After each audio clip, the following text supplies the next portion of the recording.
നിരവധി ചിത്രങ്ങളിൽ വ്യത്യസ്തങ്ങളായ കഥാപാത്രങ്ങളിലൂടെ പ്രേക്ഷകരുടെ പ്രിയപ്പെട്ട നടിയായി മാറിയ താരമാണ് റിമ കല്ലിങ്കൽ. അഭിനേത്രി എന്ന നിലയിൽ കയ്യടി നേടുന്നതുപോലെ തന്നെ തന്റെ നിലപാടുകളുടെ പേരിലും റിമ ഒരുപാട് അഭിനന്ദനങ്ങൾ അർഹിക്കുന്നുണ്ട്. മലയാള സിനിമയിലെ സ്ത്രീ കൂട്ടായ്മയായ WCCയുടെ മുന്നണി പോരാളികളിൽ ഒരാൾ കൂടിയാണ് റിമ കല്ലിങ്കൽ. കുറച്ചുകാലമായി റിമ സിനിമയിൽ നിന്നും വിട്ടുനിൽക്കുകയാണ്. എന്നാൽ മറ്റ് വർക്കുകളുമായി നടി സജീവമാണ്. സോഷ്യൽ മീഡിയയിൽ സജീവമായ താരം ഇടയ്ക്കിടെ തന്റെ ചിത്രങ്ങളും വിശേഷങ്ങളും എല്ലാം തന്നെ പങ്കുവെച്ചെത്താറുണ്ട്. സംവിധായകൻ ആഷിഖ് അബു ആണ് താരത്തിന്റെ ഭർത്താവ്. 2012 ഇറങ്ങിയ 22 ഫീമെയിൽ കോട്ടയം എന്ന ചിത്രത്തിലെ ടെസ എന്ന കഥാപാത്രം ഏറെ ശ്രദ്ധിക്കപ്പെട്ടിരുന്നു. ചിത്രത്തിൽ ആദ്യമായി ആഷിഖ് അബുവിനോടൊപ്പം ആദ്യമായി റിമ കല്ലിങ്കൽ പ്രവർത്തിക്കുന്നത് പ്രണയത്തിലായിരുന്ന ഇരുവരും 2013 വിവാഹിതരായി. ഇടയ്ക്ക് കുറച്ചുകാലം ഇരുവരും ലിവിംഗ് റിലേഷനിലായിരുന്നുവെന്നും വാർത്തകൾ ഉണ്ടായിരുന്നു. 2013 നവംബർ 1 എറണാകുളം കാക്കനാട് രജിസ്റ്റർ ഓഫീസിൽ വെച്ചാണ് ഇരുവരും വിവാഹിതരായത്. ലളിതമായ ചടങ്ങുകളോടെയായിരുന്നു വിവാഹം നടന്നത്. ഇരുവരും അവരവരുടെ തിരക്കുകളിൽ മുഴുകുന്ന ആളുകളുമാണ്. ആഷിഖ് അബു പുതിയ ചിത്രത്തിന്റെ തിരക്കുകളിലും റിമ തന്റെ ഡാൻസിന്റെ തിരക്കുകളിലുമാണ്. ഇരുവരും തമ്മിലുള്ള യാത്രകളും റിമയുടെ തന്നെ ആഷിഖ് എടുത്ത ചിത്രങ്ങളും പലപ്പോഴും വൈറലാകുകയും വിമർശന വിധേയമാകുകയും ചെയ്തിട്ടുണ്ട്. ഷോർട്സ്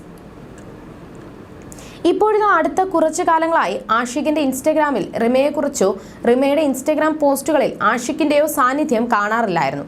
കഴിഞ്ഞയാഴ്ച റിമ കല്ലിങ്കലിന്റെ പിറന്നാളായിരുന്നു. പിറന്നാളിന് റിമയ്ക്കൊപ്പമുള്ള ഫോട്ടോയോ പിറന്നാൾ ആശംസയോ ഒന്നും ആഷിഖ് അബു ഇട്ടതായി കണ്ടില്ല. റിമ തന്റെ പെൺ സുഹൃത്തുക്കൾക്കൊപ്പം പിറന്നാൾ ആഘോഷിക്കുന്നതിന്റെ ചിത്രങ്ങളും വീഡിയോകളും സോഷ്യൽ മീഡിയയിൽ പങ്കുവച്ചിരുന്നു. റിമയുടെ ഇൻസ്റ്റഗ്രാം പോസ്റ്റിലും ആഷിഖ് അബു കമന്റ് ചെയ്യുകയോ ഒന്നും ചെയ്തിട്ടുണ്ടായിരുന്നില്ല. ഇതോടെ ഇരുവരും തമ്മിൽ എന്തോ പ്രശ്നമുണ്ടെന്നും റിമയും ആഷിഖ് അബുവും തമ്മിൽ പിരിഞ്ഞെന്നുമുള്ള അഭ്യൂഹങ്ങളും വന്നിരുന്നു.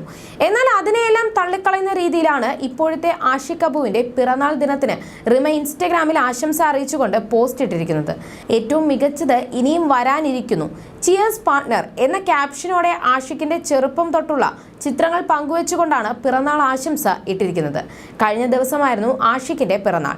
ഇതോടെ ഇരുവരും പിരിഞ്ഞോ എന്ന അന്വേഷണത്തിന് വിരാമമായിരിക്കുകയാണ്. 2009 ഡാഡി കൂൾ എന്ന ചിത്രത്തിലൂടെയാണ് ആഷിഖ് അബു സംവിധാന രംഗത്തേക്ക് കടക്കുന്നത്. Salt and paper, 22 female Kottayam, ഡാ തടിയ, 5 സുന്ദരികൾ, ഇടുക്കി ഗോൾഡ്, ഗാങ്സ്റ്റർ, റാണി പത്മിനി, മായാനദി, വൈറസ്, ആണും പെണ്ണും, ആന്തോളജി ഫിലിമിലെ ഒരു ചിത്രം, നീലവെളിച്ചം എന്നീ ചിത്രങ്ങളാണ് ആഷിഖ് അബു സംവിധാനം ചെയ്തത്. മഹേഷിന്റെ പ്രതികാരം പ്രൊഡ്യൂസ് ചെയ്തതും ആഷിഖ് അബുവാണ്. ഇപ്പോൾ പുതിയ സിനിമയായ റൈഫിൾ ക്ലബിന്റെ പണിപ്പുരയിലാണ് ആഷിഖ്. ചിത്രത്തിന്റെ പ്രൊഡ്യൂസറും ഛായാഗ്രഹണവും ആഷിഖ് തന്നെയാണ് നിർവഹിക്കുന്നത്. ചില സിനിമകളിൽ അഭിനയിക്കുകയും ചെയ്തിട്ടുണ്ട് ആഷിഖ്. തീവ്രം, അന്നയും റസൂലും, ഇയോബിന്റെ പുസ്തകം, പറവ തുടങ്ങിയ ചിത്രങ്ങളിലാണ് അഭിനയിച്ചിട്ടുള്ളത്. അതേസമയം ഒരു അഭിമുഖത്തിൽ താരം പറഞ്ഞ വാക്കുകളും ഏറെ ശ്രദ്ധിക്കപ്പെട്ടിരുന്നു. ഞാൻ സോഷ്യൽ മീഡിയയിൽ 24 മണിക്കൂറും ചെലവിടാറില്ല. പക്ഷെ ചില കാര്യങ്ങൾ നമ്മളെ ബാധിക്കും. കാണുമ്പോൾ പറയാതിരിക്കില്ല, ഞാനൊരു രാഷ്ട്രീയ പാർട്ടിയുടെയും മെമ്പറല്ല. പക്ഷെ ഞാൻ ലെഫ്റ്റ് ഐഡിയോളജി ഉള്ളൊരു ആളാണ്. എനിക്കൊരിക്കലും റൈറ്റ് ഐഡിയോളജിയിലേക്ക് മാറാൻ പറ്റില്ല. ഇതിനേക്കാളൊക്കെ മുകളിൽ നിൽക്കുന്നത് എന്റെ ഫെമിനിസ്റ്റ് പൊളിറ്റിക്സ് ആണ് എന്നും താരം പറഞ്ഞിരുന്നു. You're watching me on metromatney.com. metromatney.com. Subscribe for more videos.